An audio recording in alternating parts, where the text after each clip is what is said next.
Testing, testing. Can you hear me okay? Perfect. Are we ready? Okay, good. Welcome. Welcome to the 4 o'clock IMT3 Incident Management Team 3 press briefing. I'm Scott Sapechuk, Public Information Officer for the IMT3. I'd like to bring up Incident Commander, the Santa Barbara County Incident Management Team 3, Chief Niels. Good afternoon. My name is David Niels. I'm one of the Unified Incident Commanders for the Santa Barbara County Operational Area All Hazard Incident Management Team. Today, the entire county of Santa Barbara is experiencing the effects of a very complex series of storms. There are multiple areas under evacuation orders, and we need the public's adherence to these orders as we expect additional high-intensity rainfall in the overnight hours. I'd like to introduce meteorologist Eric Bolt from the National Weather Service, who will give an update on our current weather conditions. All right, good afternoon, everyone. It's been quite a busy day. So far we've had about 5.5 inches of rain in downtown Santa Barbara. And as you go up just a little bit into the foothills, we're seeing 6+ inches. Up in the higher terrain, 8 to 11 inches. And so far, San Marcos Pass has received over 12 inches of rain in 24 hours. As far as we know, this is a historical record for that amount of rain in that location. So unprecedented rainfall right now and has been occurring throughout the day. The bad news is we're not out of it yet. So heavy rain is starting to move back into the area. It's just about to the Santa Barbara airport right now. We should expect to see heavy rain return to the city of Santa Barbara and Montecito and the rest of the South Coast in the next hour. Right now, the best guess would be that this is going to be pretty intense for the next 4 hours. I would say until 8 o'clock this evening. We're going to see, again, first a very heavy rain. We've seen rain rates up to 1.45 inches per hour today. And another reference is 2.5 to 3.5 inches of rain in 3 hours. This is why it is a very dangerous situation for flash flooding in all areas, not just old burn scars, but also in the metro area itself. So once we get past about 8 o'clock this evening, there will be a noticeable break in the precipitation for 5, maybe even 6 hours. But after the midnight hour, the air mass is going to become more unstable, and we ought to see more showers redeveloping and even a couple of thunderstorms. And this is what we're going to anticipate for the rest of late tonight and through Tuesday morning, probably until about 10 o'clock in the morning on Tuesday. So the good news is that rainfall is not quite as widespread, but it can still be very intense and cause these heavy hourly rates that cause all kinds of flash flood potential. So we still have a ways to go.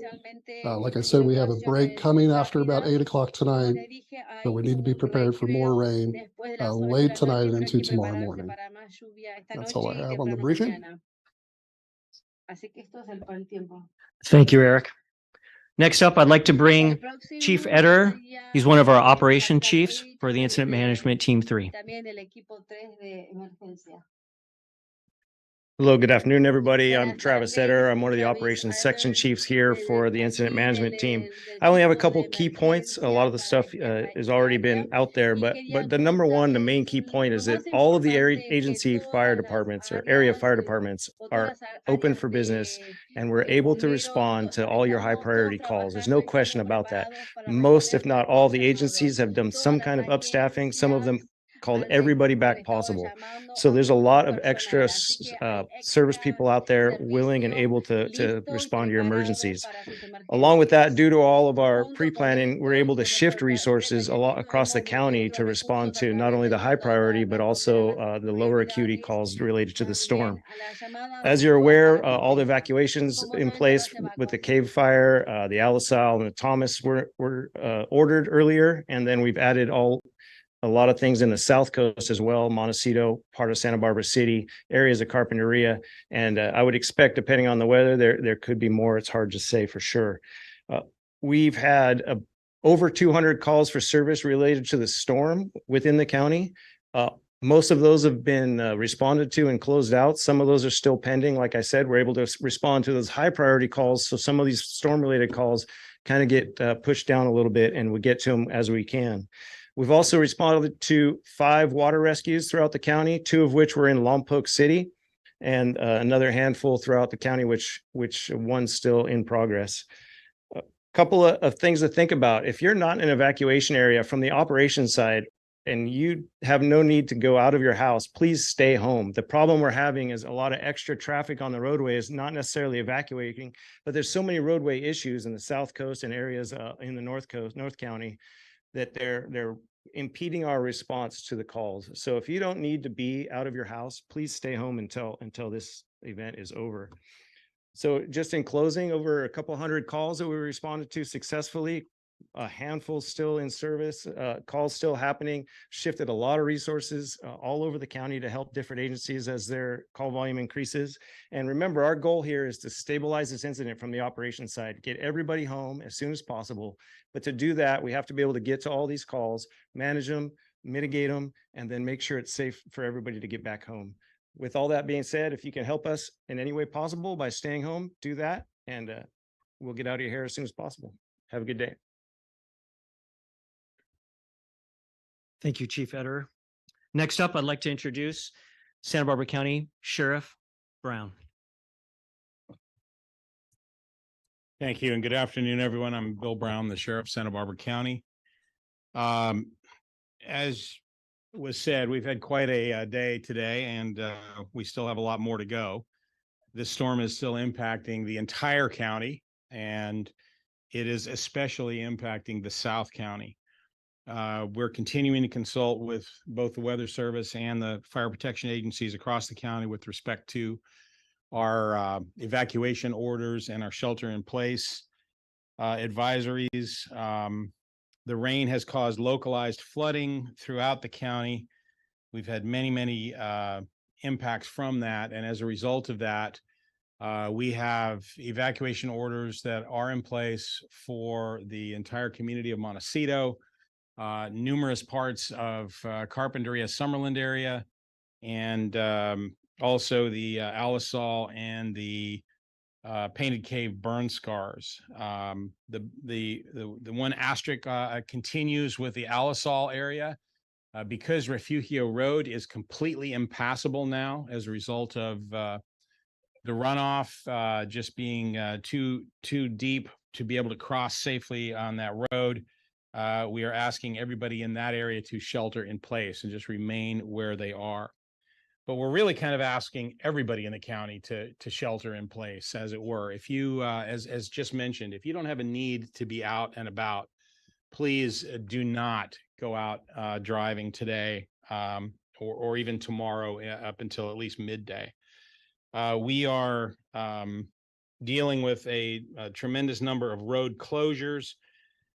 Some of the most significant ones on the local level would include Kinnevin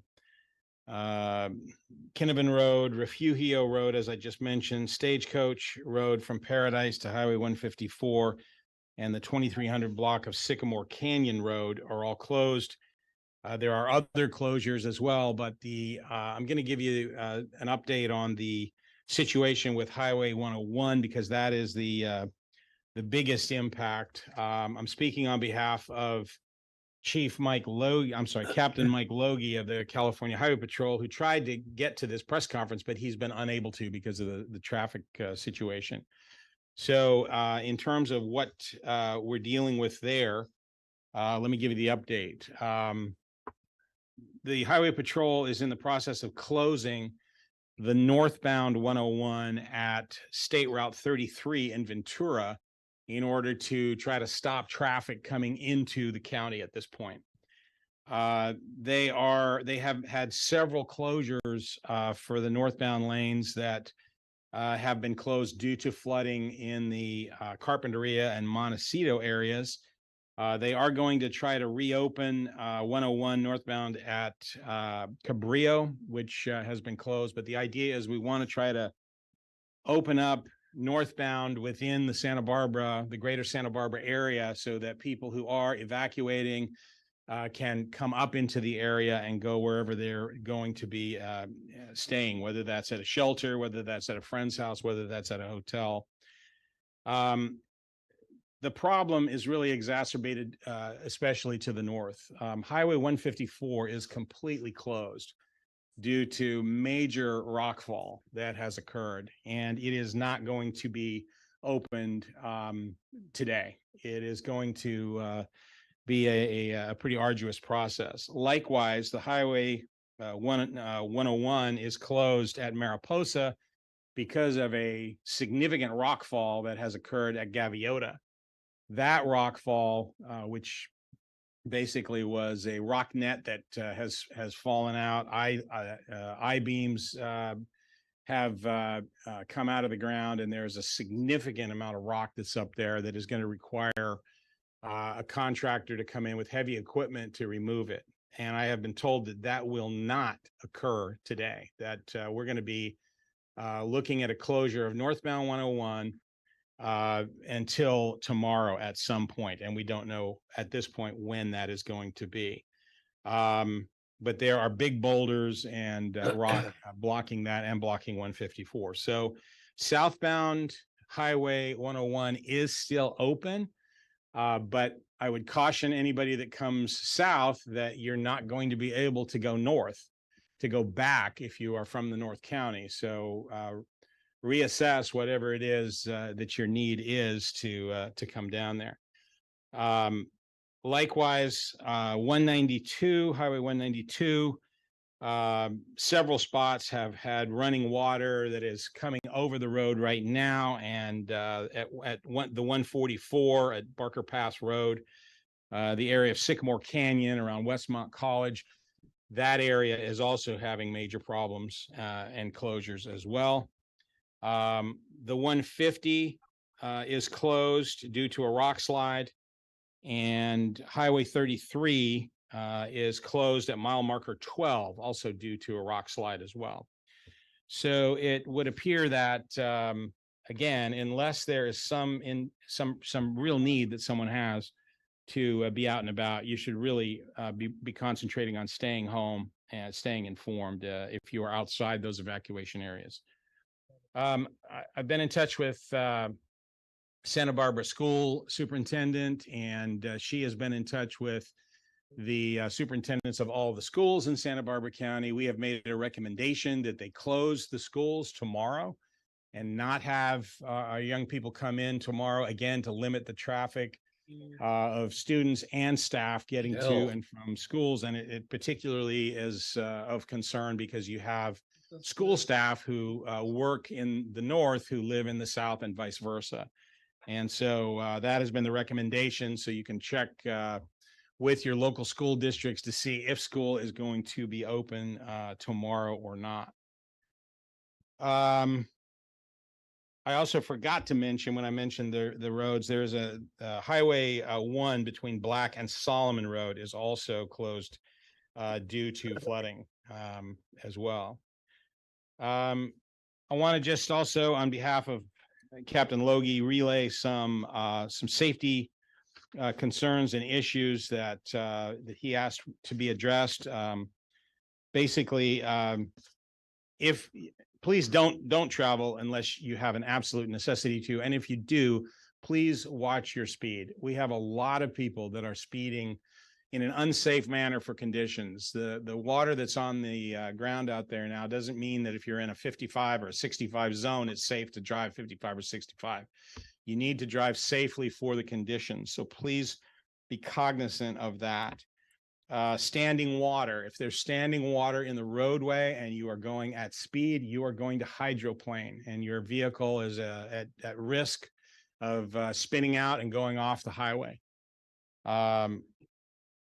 If you have a vehicle that you have to go out in, make sure that its tires and its windshield wipers are working.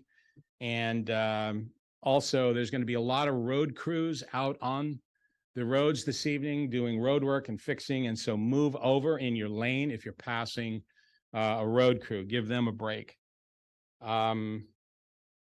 All of this is something that we need to continue to be cognizant of and be aware of as we go through this today.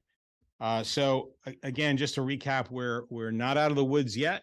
We've got more heavy rain coming today. We'll get a little bit of a respite into this evening. And then as expected tomorrow morning, additional rain and potential for thunderstorms, which also can cause heavy downpours, which are of major concern to us as well. So again, I thank everybody for their patience, and I encourage you again to get to readysbc.org for staying in tune and updated with what the situation is. And just a little later here in the presentation, we'll have some information about shelters and other alternatives. Thank you. Thank you, Sheriff Brown. I'd like to bring up Chief Niels for some closing remarks before we get into questions. Chief Niels. As the storm impacts the county and its communities in an unprecedented manner, our team wants to ensure the residents of all jurisdictions throughout the county of Santa Barbara that all first responders have been called to duty. We are lockstep with our partners both at the county and state level. And I wanted to reiterate that our Office of Emergency Services has a tremendous website with all updated information at www.readysbc.org for pending information and updates to the storm activity and evacuations. Thank you. Thank you, Chief Niels. It's been brought to my attention that I should mention that there is a signed declaration of emergency that is being presented to the Board of Supervisors. In addition, that we are asking people not to be driving during these conditions. So if you're in the North County and that's not where you live, we do have shelters for them in the North County as well as the South County. That kind of concludes this portion of the briefing. We'd like to go into any questions that the press or the media may have. Are there any questions? Please.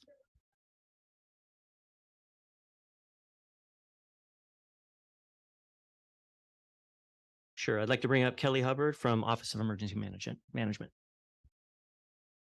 Thank you. So Kelly Hubbard, Director of Office of Emergency Management. Currently, the Wake Center is still not at capacity. We are working to identify a second site in South County and working to identify a site in North County, just again, in anticipation that we are asking people not to drive and they may not be able to get home if they went to work. So looking to get those sites confirmed, hopefully soon within the next half hour, and then we can get that information out through a media advisory and on our website. Thank you, Kelly. Next question. Go ahead. What's being done for what can seniors and most vulnerable do? What's being done for them? Okay. Resources for them. Bring up Office of Emergency Management, Kelly Hubbard. Okay, so if it's our seniors who have evacuated and they are looking for a safe place to go, our shelters are prepared and ready to take care of those seniors or anyone with any types of access or functional needs. They have the resources there and the right equipment, as well as staffing to help address those concepts. If they are at home and they are worried or concerned about what they might have at home to support them, if at any point they feel unsafe and they need emergency support, they can call 911. If they're looking for more resources or information, I would encourage them to call 211 or our county call center. I'll repeat that call center number for everyone, 833-688-5551. Thank you, Kelly. Next question. Go ahead. Do you expect the alcohol shelter in place soon? Sheriff Brown.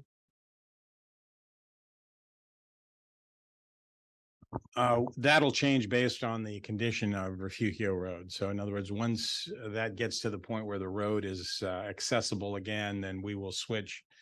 If the conditions are remaining the same as they are now, we would switch from that shelter in place to an evacuation order.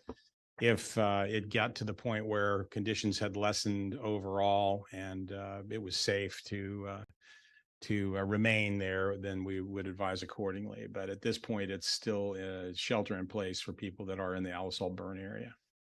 Can you reiterate this highway 101 closures both north and south? Sure. The highway 101 is closed northbound, essentially at Gaviota due to a fall at Gaviota. They're turning traffic around at